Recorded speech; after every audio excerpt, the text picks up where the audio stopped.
Generally calm people. What made you lose your absolute shit that time? My son was maybe 8 months old and had recently diagnosed as profoundly deaf. Deaf kids will often inhale to make vibrations and noise that they can somewhat hear for stimulation. We were on pins and needles as I had just lost my job and our insurance, and the cochlear implant surgery was going to cost us $170,000.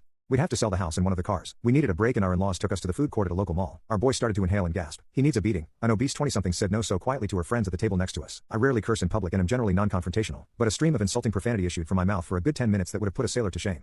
I found it couldn't stop and it got on the verge of Bukowski poetry. I insulted her, her mother, her weight, and her pinched-faced friends. I launched into the smell of her twat, how obese she was, how she'd only be able to reproduce with a blind drunk moron with a death wish, as she was uglier than the devil's asshole on fire with the shit of hell. And it only progressed from there. F. Lee Ermey's Marine drill sergeant from Full Metal Jacket would have told me to tone it down a bit. I told her he was deaf and that we couldn't stop it, and this was a goddamn food court in a pissant southern town filled with pissant inbred motherfucking hellspawned redneck ignorant mutant troglodytes that embarrass normal troglodytes. The food court was silent and all the eyes were upon us, and then it progressed from there. She got up and left crying. I can honestly say the whole rant was involuntary, like a puss filled boil popping and draining in a torrent. I had never done anything like this before and have not done it since. I feel bad for her to this day.